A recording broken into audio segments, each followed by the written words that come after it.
আমি ব্র্যাকে চাকরি করেছি, আমার অতীত অনেকেই জানে না। মহজার সে সকলের কাছে নিজেরে জাহির করে, অন্যরে সে জানতে গিয়ে নিজেরই প্রকাশ করে। তুই আমারে কাটলি কেন, তুই আমারে মারলি কেন, আমারে স্বপন আধো জাগরণ, চিরদিন তোমারে চিনি। চিরদিন তোমারে চিনি।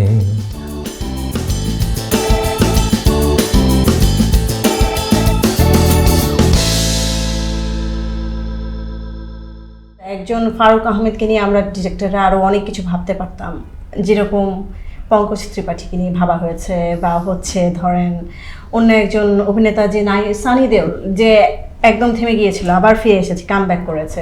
এরকম পৃথিবীতে অসংখ্য নজির আছে।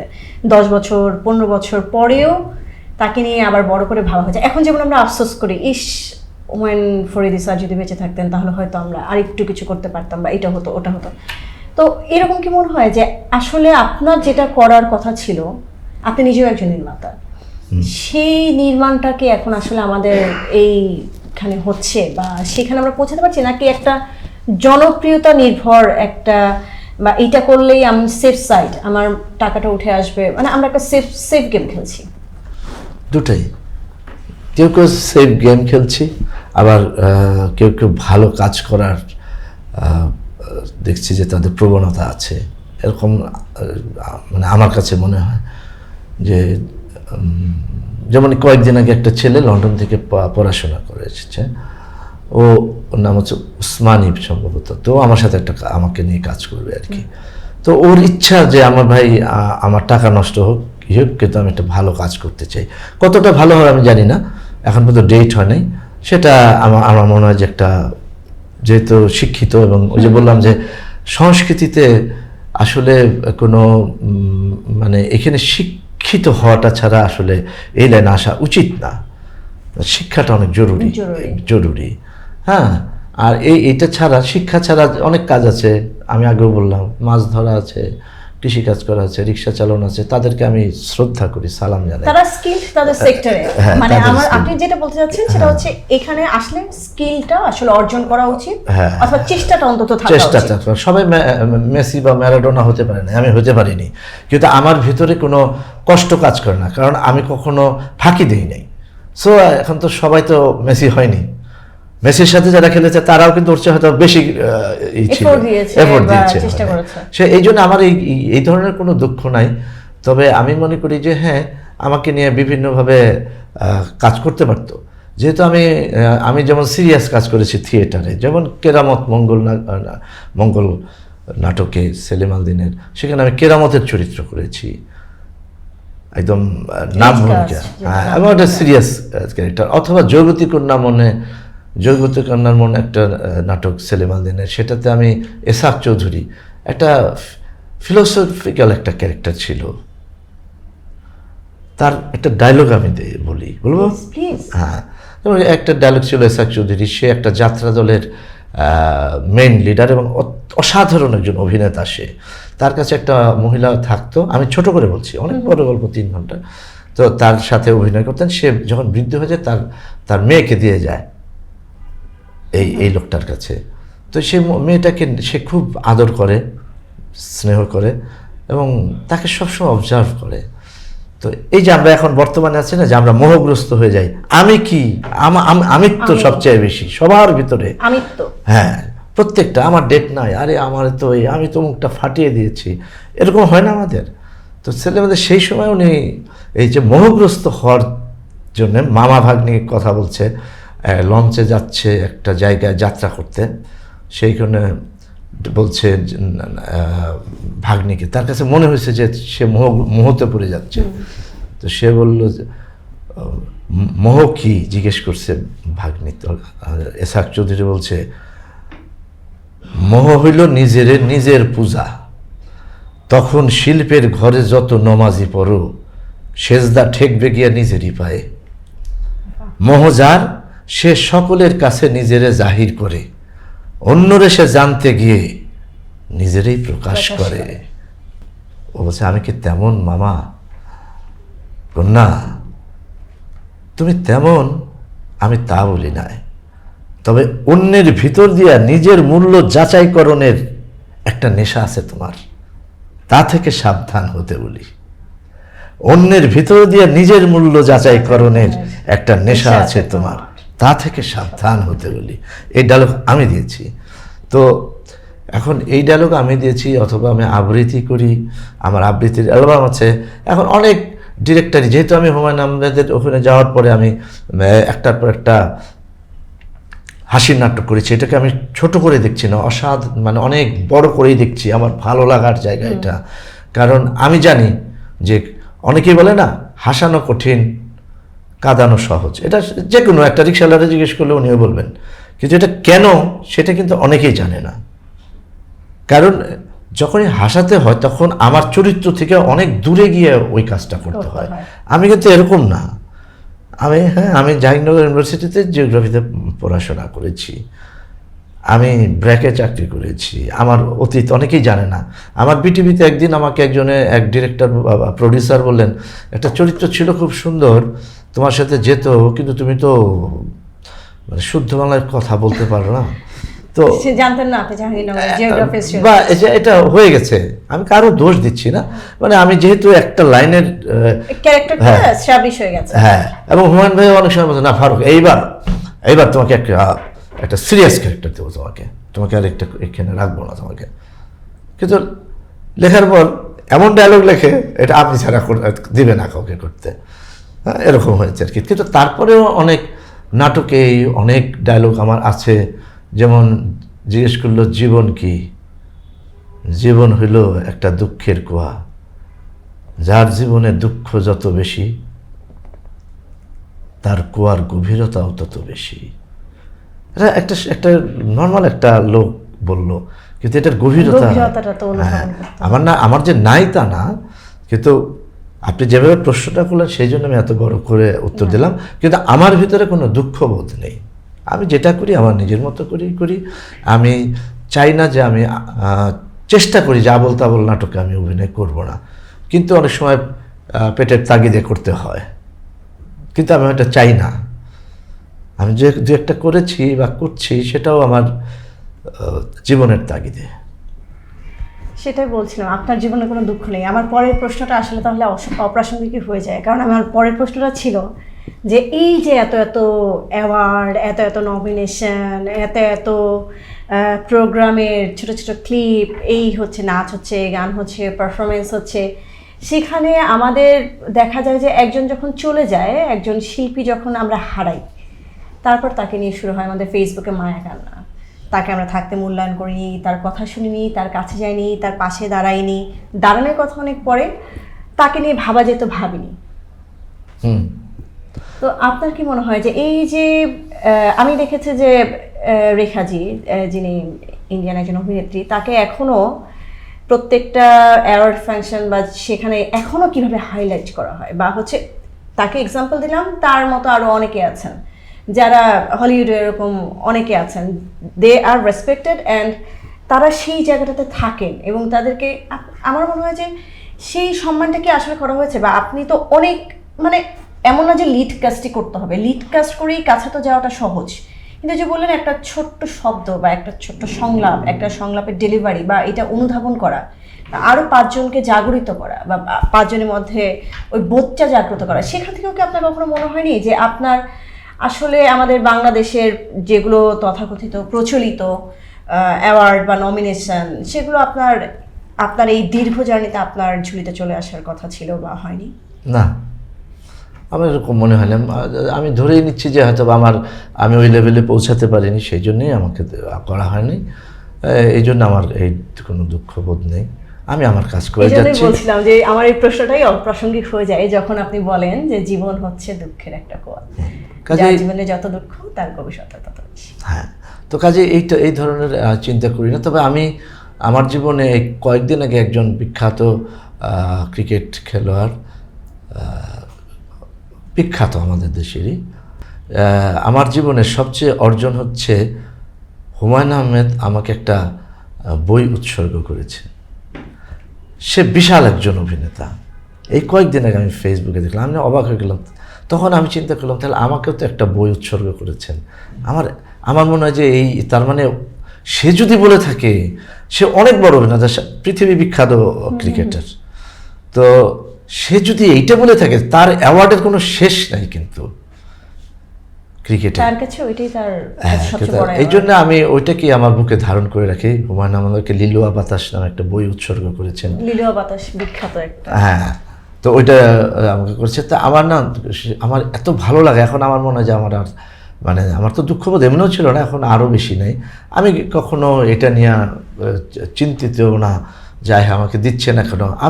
আমি একটু আগে যে বললাম যে আমি চার্লি চ্যাপলিনের অভিনয় করতে, সেটাও কিন্তু অ্যাওয়ার্ড পাওয়ার জন্য না, যে তাহলে তো আমি তো অ্যাওয়ার্ড পাবো, সেজন্য না। এটা আমার ভালো লাগার থেকে, হ্যাঁ, এটা আমার মনে হয়েছে যে আমি এটা পারবো, এই সাহস আমার আছে। একটা জীবন, আপনার তো জীবনে কোনো দুঃখ নেই, কিন্তু আপনার মধ্যে কি কখনো মনে হয় যে আপনারা যে কাজগুলো করে এসেছেন, যেমন জবিতিকন্যার মন বা হচ্ছে স্বর্ণবল, সেলিম আন্দ্রের যে নাটকগুলো, মঞ্চ নাটকগুলো, সেই সময় একটা দর্শক শ্রেণী ছিল বা তাদের একটা রুচি ছিল, তারা ওই কথাগুলো বুঝতে পারতো, বললেন যে শিক্ষিত মানুষ ছাড়া আসলে এই সেক্টরে আসা উচিত না। কেন উচিত না? কারণ ওই যে লেখা in between the line, under the line, beneath the line, এটা আসলে বোঝার, সে ওই চিন্তার ওই গভীরেই ঢুকবে না। মানে দর্শক এখন উপরিতলে এসে দেখে চলে যেতে পছন্দ করে, ভেতরে ঢুকতে চায় না, অনুধাবনের জায়গাটা কম। আপনার মুখে একটু আগেই শুনছিলাম এই কথাটা। তা আপনি এখন মঞ্চে যে কাজটা করছেন, সেখানে আপনার চিন্তার থেকে কোন প্যাটার্নটা আপনি আপনার নতুন নাটকে বা যেটা এখন চলছে রানিং শো ঢাকা থিয়েটারের? আমার নাটকটার নাম হচ্ছে রংমহাল। এটা রচনা করেছেন, একটু বলি আমি। হ্যাঁ প্লিজ। এটা রচনা করেছেন ডক্টর রুবাইয়াত আহমেদ, জাহাঙ্গীরনগর বিশ্ববিদ্যালয়ের ড্রামাটিক্সের শিক্ষক। আমি নির্দেশনা দিয়েছি প্রায় 42 বছর পর। ঢাকা থিয়েটারে 42 বছর থাকার পর আমাকে বাচ্চা বললেন যে তুমি ডিরেকশন দাও। আরও 2 বছর আগে বলেছিল, কিন্তু আমার সামাজিক অর্থনৈতিক সব কারণে, যেহেতু আমাকে টেলিভিশনে করে খেতে হয়, সে জন্য আমি দিইনি। তো আমি হঠাৎ করে জুন মাসের দিকে আমি এটা শুরু করলাম। এবং আমি এই নাটকটা আমি করেছি আসলে ফোক আঙ্গিকে। আচ্ছা। এবং আমি অনেক জায়গায় বলেছি যে আমি আমজনতার অভিনেতা, আমি আমজনতার নির্দেশক, আমি আমজনতার লেখক। আমার বইও আছে 4টা। তো আমি সবই জনতার জন্য, 18 কোটি লোকের জন্য করার চেষ্টা করি, যে সবাই যেন দেখে। ওইভাবে এটা ফোক আঙ্গিকে আমি এই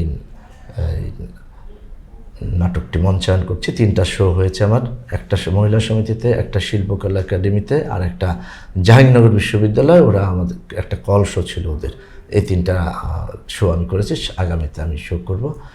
এবং আমি চিন্তা করেছি যে থিয়েটারের একটা ভাষা আছে আলাদা, কবিতার একটা ভাষা আছে, গল্পের উপন্যাসের আলাদা আলাদা, একটা ছবি আঁকার একটা ভাষা আছে। তো আমার কাছে মনে হয় যে আমি এখানে থিয়েটারের ভাষাটাই আমি ব্যবহার করেছি। আমি কাউকে ছোট করে না, আবারও বলি, অনেক নাটক দেখি যেটার ভিতরে শুধু নাচ গান বা হ্যাঁ অনেক থাকে। তো ওটা আমার কাছে মনে হয় যে ওটা গীতিনাট্য, ওটা নাটক না, নাটকের যে ল্যাঙ্গুয়েজ ওইটা না। আমি ওই জায়গা থেকেই চেষ্টা করেছি এই নাটকটি বানানোর। এটার মূল হচ্ছে রূপ ও অরূপের আখ্যান। রূপ এবং অরূপের আখ্যান, একদম মোটা দাগে আমি এক কথায় বললাম আর কি। এটা নাট্যকারের কথা, আমি ওইটাকে ধারণ করেই আমি লিখেছি। আমি নির্দেশনা দিয়েছি নাটকটি। এবং এটার সাথে আমি রিয়েলিজম, আবার একটা ফোক আঙ্গিক সব মিলে, কারণ আমি কোনো মানে যে আমাকে ব্রেক করতে হবে, করতে হবে, আমি ভাই আমার মতো করেছি। এটা দর্শকের ভালো লাগলেই হলো। আমি এত থিওরি দিয়ে আমি নিজেও কাজ করি না, আমি থিওরি জানি, কিন্তু আমি সবচেয়ে ভালো হচ্ছে ওইটাই, জেনে ভুলে যাওয়া, নিজের মতো সৃষ্টি করা। আমি নিজের মতো, আমি অভিনয়ের সময় আমি নিজের মতো করেই করি। হ্যাঁ, তো আমি কাউকে খাটো করেও আবার বলছি না, বারবার একটা কথা বলছি যে না কাউকে মানছি না তা না, আমি তাদেরকে ধারণ করি, কিন্তু আমি আমার মতো করে করি, যেটা আমি রংমহাল নাটকে করেছি। সামনের মাসে ইনশাল্লাহ শো করব, আপনাকে দাওয়াত দেব। আচ্ছা, অবশ্যই। আর একটা জিনিস বলবো যে এই যুগে যে কোনো, আপনি তো বললেন প্রথমত শিক্ষিত হবে, এটা যদি একটা পয়েন্ট হয়, বাকি 2টা পয়েন্ট আপনি কি বলবেন যারা অভিনয়ে আসতে যাচ্ছে বা অভিনয় করতে চাচ্ছে অথবা স্বপ্ন দেখে ভবিষ্যতে অভিনেতা? প্রথম শিক্ষিত হওয়া, তারপরে হলো সৎ সৎ হওয়া, মানুষ হিসাবে সৎ হতে হবে। পৃথিবীতে এমন কোনো সাংস্কৃতিক কোনো শাখায় এমন কোনো মানুষ আমি জানি না, আপনার জানা থাকতে পারে, যে সে দিনে ডাকাতি করে রাতে সাংস্কৃতিক চর্চা করে, বা রাতে ডাকাতি করে দিনে সংস্কৃতি করে, এরকম আমার জানা নাই। সেটা ফুটবল হোক, সেটা ছবি আঁকা হোক, সেটা গান হোক, সেটা নাচ হোক, না ওটা হ্যাঁ কেউ হয়তো আগে ডাকাতি করতো, কিন্তু ডাকাতি ছেড়ে দিয়ে এসে অভিনয় করতে হবে। হ্যাঁ, কিন্তু এটা দুইটা একসাথে করা যাবে না। তো এখন যেটা হয়, শিক্ষার পরে হচ্ছে তার মানে সৎ হতে হবে আমাকে, মানুষ হিসাবে সৎ। আর একটা হচ্ছে সঠিক পথে পরিশ্রম করতে হবে। সঠিক পথটা কি, যে আমি বললাম আপনাকে যে ভাই আপনি চায়ের কাপটা আপনি আমার এক বন্ধু আছে, বান্ধবী আছে, আপনি গুলিস্তান আপনি এটা দিয়ে আসবেন, হেঁটে যাবেন আপনি, আজকে হরতাল কারফিউ, আপনি এটা হেঁটে কি দিয়ে আসবেন, খুব জরুরি। তো আপনি হাঁটা ধরলেন গুলিস্তান, এইদিকে আপনি এইদিকে রওনা দিলেন হাঁটতে এই কাপটা নিয়ে, আপনি কি সেখানে যেতে পারবেন? সম্ভব না। তো ওই পথটা আবার বুঝতে হবে যে আসলে কার সাথে। যেমন আমি জাহাঙ্গীরনগরের কাজ করছি, জাহাঙ্গীরনগর থিয়েটারের আমি প্রতিষ্ঠাতা সদস্য। ওখানে আমি ইন্টার ইউনিভার্সিটি নাট্য প্রতিযোগিতা, আমার নাটক ফার্স্ট হয়েছে নির্দেশনায়, যেহেতু আমি নাট্য সম্পাদক ছিলাম হলের। তারপরে জাহাঙ্গীরনগর থিয়েটার আমার করা, আমি জাহাঙ্গীরনগর থিয়েটার এবং জাহাঙ্গীরনগর ইউনিভার্সিটির নাট্য সম্পাদক, হলের নাট্য সম্পাদক ছিল একসময়। তো আমরা মুক্তমঞ্চে প্রথম নাটক করি। এই মুক্তমঞ্চ, সেলিমানদের মুক্তমঞ্চ আপনি কি দেখেছেন?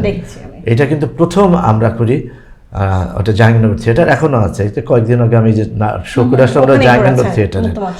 তো ওই মুক্তমঞ্চে প্রথম করি আমরা শকুন্তলা, নাট্যাচার্য সেলিম আলদিনের। এবং সবচেয়ে বড় ব্যাপার, ওইখানে আমি ওই নাটকে আমি বলি নীল আর্মস্ট্রং যেমন চাঁদে প্রথম পা রেখেছিল, আমি ওই মুক্তমঞ্চে প্রথম পা রেখেছি। আজ এই রঙ্গভূমিতে দৃশ্যকাব্য শকুন্তলার অভিনয় হবে। দৃশ্যকাব্যটি দুইটি খণ্ডে বিভক্ত, বিশ্বামিত্র খণ্ড এবং শকুন্তলা খণ্ড। এটা নাটকের প্রথম দৃশ্য শুরু হয়। তা আমি জাহাঙ্গীরনগর সেদিনও গিয়ে বললাম যে আমি কিন্তু নীল আর্মস্ট্রং জাহাঙ্গীরনগর এই মঞ্চের। সে বাচ্চারা খুব খুশি। তো যাই হোক, এই আর কি জীবনের অনেক জাহাঙ্গীরনগরের প্রচুর ঘটনা আছে। ফরিদিবার সাথে আছে, সেলিম আলদিন স্যারের সাথে আমি কাজ করেছি, আমাকে গ্রামে নিয়ে গেছে, গ্রাম থিয়েটার করতাম আমি। যেমন নাট্যাচার্য সেলিম আলদিন, তার সাথে কাজ করছি গ্রাম থিয়েটারে, খড়ের উপরে বসে শুয়ে ঘুমিয়েছি। এই জায়গা থেকে তো আসা। সেলিম ভাইয়ের সাথে গেছি হাত হদায় নাটক করতে, নাটকের উনি স্ক্রিপ্ট লিখবেন, তো আমাকে বলে যে তুই চল আমার সাথে সেনের খিল, ফেনীতে গ্রাম, সেখান থেকে সমুদ্র পার প্রায় 20 মাইল দূর। ওইখানে গিয়ে আমি ওই অঞ্চলের যে সামাজিক, সাংস্কৃতিক, অর্থনৈতিক অবস্থা, একটা জাহাজিওয়ালা ছিল ওই ক্যারেক্টার, ওইখানকার জাহাজিওয়ালা যারা জাহাজে একসময় চাকরি করতো ব্রিটিশ পিরিয়ডে, সেই 90 বছর বয়স, তার সাক্ষাৎকার নয়, এগুলো নিয়ে আমি সেলিম ভাইকে দিয়েছি, সেলিম আলদিনকে দিয়েছি। হুমায়ুন ভাইয়ের সাথে প্রচুর কাজ করেছি, সেটা সবাই জানে। ফরিদি ভাই তো যেহেতু জাহাঙ্গীরনগরে ছিলাম, উনি তখন নাট্য সম্পাদক ছিলেন, ওইটার ওয়ার্কশপের মাধ্যমে আমার আসা। এই আর কি জীবনের অনেক ঘটনা বাক। আর এখন কি নিয়ে কাজ করছেন? এখন রাস্তাকে নিয়ে? আচ্ছা, এখন কাজ করছি, দেনা পাওনা করলাম পরশুদিন। আর হ্যাঁ, ওটাতে আমি প্রথমেই ঢুকেছি আর কি। আর এখন একটা উল্লেখযোগ্য কাজ বলবো, এটা আমার খুব ভালো লাগা, এটা মেহেদী হাসান হৃদয়ের বিদায়, এটা ফিল্ম করছি। আচ্ছা, এটা কি আপনার কত নম্বর ফিল্ম হচ্ছে? 6-7। আমার ফিল্ম আসলে যেগুলি করেছি আমার ওরকম মনের মতো ফিল্ম, রাজের একটা ফিল্ম করেছিলাম, তার কাটা, ওই ফিল্মটার চরিত্র, এবং আমি এবার যেটা করছি এই চরিত্রটা অসাধারণ আমার কাছে মনে হয়। অ্যাজ এ ডাইরেক্টর উনি খুবই প্রমিজিং, এবং ওনার কাজগুলো এবং সামাজিক গল্প, এখানে ওই ধরনের কোনো ওনাকে যেরকম আমরা দেখেছি যে অ্যাকশন সিনেমা করতে, ওইরকম আসলে অ্যাকশন সিনেমা নির্ভর না। এখন সামাজিক সিনেমার একটা নতুন ভাবে দেখা যাচ্ছে মানুষ আসলে গ্রহণ করছে। সামাজিক নাটক, সামাজিক সিনেমা আসলে দুটো প্যাটার্ন হয়ে গেছে। একদিকে হয়তো সামাজিক নাটকগুলো বা সিনেমাগুলো মানুষ, দর্শকগুলো দেখছে, আর একদিকে হয়তো বা হচ্ছে এই ধর্মার কাট টাইপ সিনেমা। তো এইটা নিয়ে আপনার কিছু বলার আছে? না, এটা নিয়ে আসলে আমি ঠিক বলতে চাচ্ছি না। আবার হয়তো সামাজিক আসবে, আবার এটা আসবে, এরকমই হচ্ছে আমার জীবনে। হ্যাঁ, এটা কি আসলে শুরু থেকে এরকম ছিল নাকি আমরা আসলে দেখছি আর আমরা বেশি বলছি ব্যাপারটা? না, শুরুতে এরকম ছিল না বেশি। সে পাকিস্তান আমলে যখন আমি সিনেমা দেখেছি তখন সবই সামাজিক ছবি ছিল, এই ধরনের ছবি ছিল না। কিন্তু আসলে তো পৃথিবীতে পরিবর্তনশীল, সময় পরিবর্তন হয়, চলমান, এক সময় এটা আসবে, এক সময় ওইটা আসবে। এটাকে আমি খুব একটা মানে খারাপ চোখে দেখি না যে এটা খারাপই হয়েছে, কিন্তু এটার ভিতরে যদি খারাপ শব্দ চয়ন এসব জিনিসগুলি না থাকলে ভালো হয়। যেমন আমরা আগে গান গাইতাম, গানের ভিতরে ল্যাঙ্গুয়েজটা ছিল কেমন আমাদের সময়, তুমি যে আমার কবিতা, আমার বাঁশির রাগিনী, আমারে স্বপন আধো জাগরণ, চিরদিন তোমারে চিনি, তুমি যে আমার কবিতা। এই যে তুমি এবং এই যে আবেগ, আর এখন তুই আমারে কাটলি কেন, তুই আমারে মারলি কেন, তুই তাকারি, তার মানে এতেও বোঝায় যে মানে একটু চেঞ্জ হয়ে গেছে আগের থেকে। হ্যাঁ, আমরা কখনো প্রেমিকাকে তুই করে বলবো, তুই মানে আমরা তুইটা যে খারাপ শব্দ তা না, অনেক তো বাচ্চা, আমার সন্তানকে আমি তুই করে বলি, সেটা মানে জায়গা বিশেষ। ওইটা বোধহয় ওই সম্মান বা জায়গা বা ওই স্থানটার পরিবর্তন হয়। যে আমি প্রেমিকাকে যেভাবে দেখি, আমার সমাজে হয়তো আর একটা নারীর একটা প্রতিচ্ছবি তো প্রেমিকা, যে যাকে আমি চাই, যাকে আমি ভালোবাসি। তো ওই জায়গা থেকেই বোধহয় সমাজের একটু একটু করে সিমটম চেঞ্জ বা ধ্বংস বা বিপর্যয় বা নারীর প্রতি অসম্মান, নারীকে বুলিং করা, সাইবার বুলিং করা, এগুলো হয়তো আস্তে আস্তে এইভাবেই একটু একটু করে অনুপ্রবেশ করেছে আমাদের সংস্কৃতিতে। যেমন আমি যেটা বললাম যে তুই শব্দটা খারাপ অর্থে না, মানে আমরা আমাদের দেশে, বাংলাদেশে তুই শব্দটা তো তুচ্ছার্থে ব্যবহার করা হয়, একটা কাজে লোকটা এই চাঁদে, ওই অর্থে আমি বললাম আর কি। কিন্তু যে এটা যে বলা যাবে না সেটা না, কিন্তু আমি জাস্ট পার্থক্যটা দেখালাম যে ওই সময়কার আর এই সময়কার বিষয়টা। এবং এটার একটাই কারণ হচ্ছে যে আমরা আগের বই পড়া ছাড়া কোনো অপশন ছিল না, এখন আমাদের অনেক কিছু অপশন আছে, খারাপ হওয়ারও অনেক অপশন আছে। হ্যাঁ, এটা আমি যারা করছে তাদেরও আমি দৌড়ে দিচ্ছি না, আসলে এটা সময়ের সাথে সাথে হয়ে যাচ্ছে। পড়ো read and read. Thank you so much Faruk ভাই, আপনার সাথে আসলে অনেক গল্প হলো। আপনার এত বড় অভিজ্ঞতা ছিল, এটা একদিন বা একদিনে বা একটা বসায় একটা আড্ডায় শেষ হবে না। আমাকে সময় দেওয়ার জন্য আপনাকে অসংখ্য ধন্যবাদ। Thank you so much audience, আমার সাথে থাকবেন, আপনাদেরকে নেক্সট এপিসোড দেখার জন্য আমন্ত্রণ জানাচ্ছি।